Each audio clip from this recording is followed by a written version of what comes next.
Olá, pessoal, tudo bem? Eu sou a Bruna, professora de matemática. Nessa aula, resolveremos alguns exercícios sobre análise combinatória.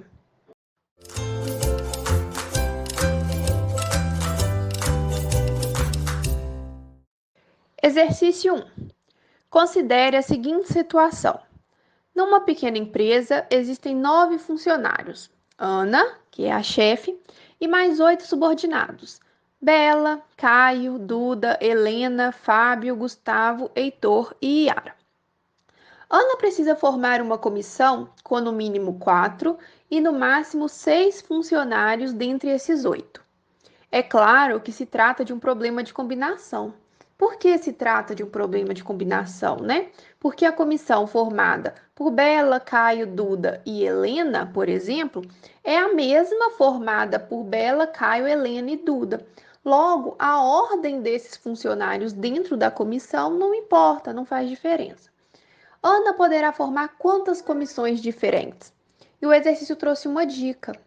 Cada comissão pode ter 4 ou 5 ou 6 pessoas. Então, como que a gente deve resolver esse exercício? A gente precisa calcular quantas comissões com 4 pessoas a Ana consegue formar, quantas com 5 e quantas com 6. E depois somar esses resultados. Então, só relembrando, como que a gente calcula uma combinação simples? Qual que é a fórmula? Então, quando eu quero combinar N elementos, né? O nosso total de elementos é igual a N. Eu quero combinar eles em grupos menores com K elementos cada um. Então, eu tenho um grupo maior com N elementos e quero fazer combinações, fazer grupos menores entre esses N com K elementos em cada um desses grupos menores. Qual fórmula que a gente usa para saber quantos desses grupos menores a gente consegue formar?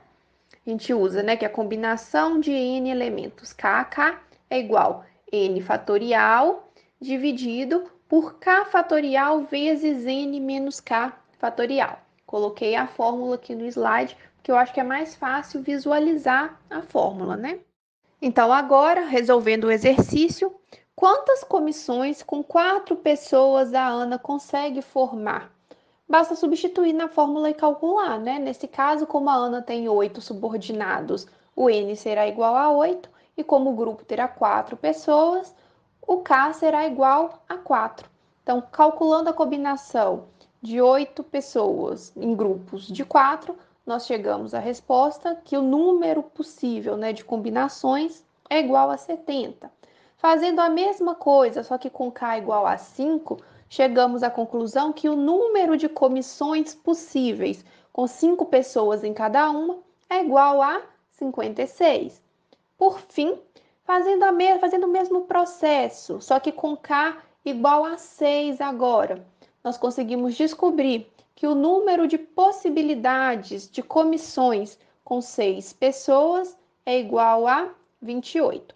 Então, a Ana consegue formar 70 comissões com 4 pessoas, 56 comissões com 5 pessoas e 28 comissões com 6 pessoas. Então, qual é o número total de comissões que a Ana consegue formar com esses 8 subordinados, com no mínimo 4 e no máximo 6 funcionários? Basta somar esses 3 valores que a gente encontrou, 70, 56 e 28. Somando esses valores, nós conseguimos descobrir que o número total de comissões que a Ana consegue formar é 154. Ou seja, a resposta desse exercício é o item B. Exercício 2. Um exemplo de situação em que a ordem é relevante é a composição de uma senha. Suponhamos que Fernanda precisa criar uma senha de 6 caracteres alfanuméricos para o seu e-mail e que ela decida usar 3 letras e 3 algarismos, nessa ordem. O pai de Fernanda se chama Marcelo e nasceu em 1963.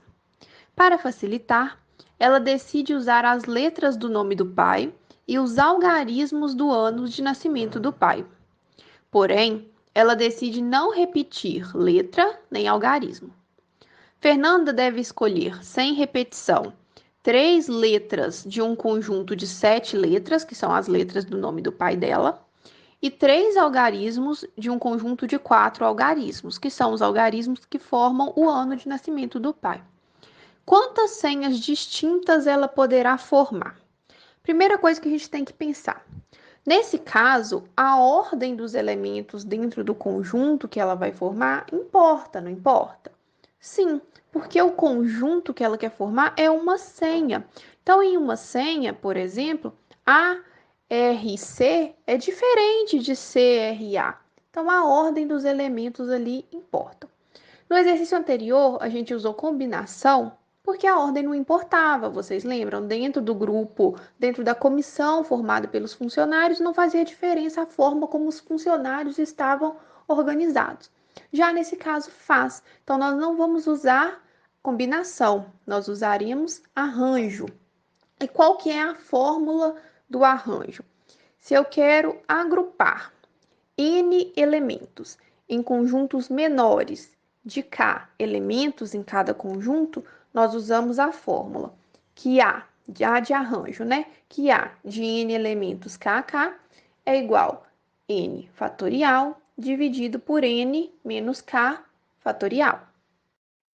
Na senha, a Fernanda quer escolher 3 entre as 7 letras que formam o nome do pai. Então, a primeira coisa que a gente tem que fazer é calcular o arranjo de 7 elementos agrupados 3 a 3. Então, nós vamos jogar na fórmula esses valores, né? Nesse caso, o N é igual a 7 e o K é igual a 3.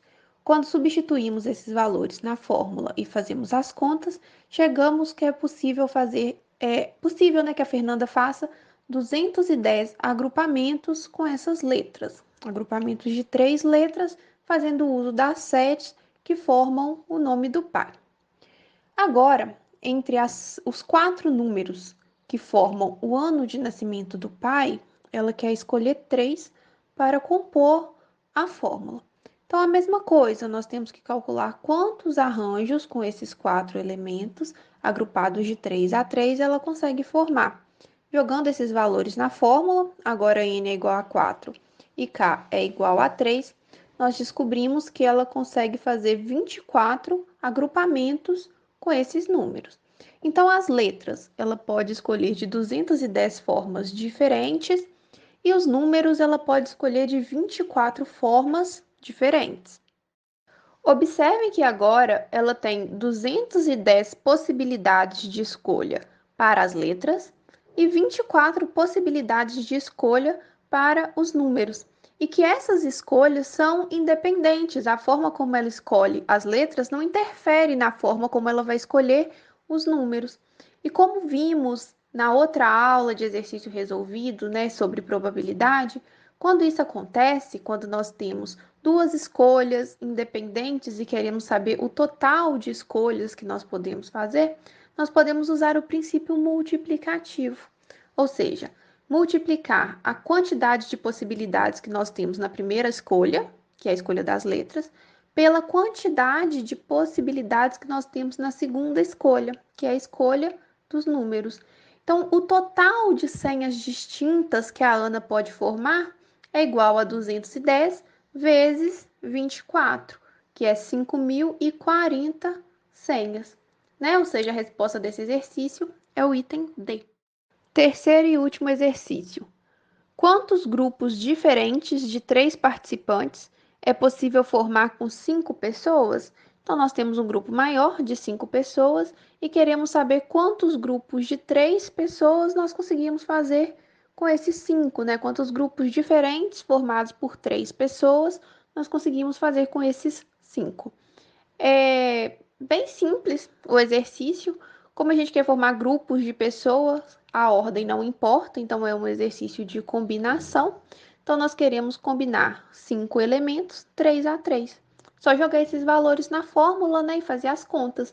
Nesse caso, o N é igual a 5, o K é igual a 3. Substituindo na fórmula e fazendo as contas, nós descobrimos que é possível formar 10 grupos diferentes. Logo, a resposta desse exercício é o item A. Eu espero que vocês tenham gostado desse vídeo. Qualquer dúvida, podem deixar nos comentários que eu respondo e aguardo vocês na próxima aula.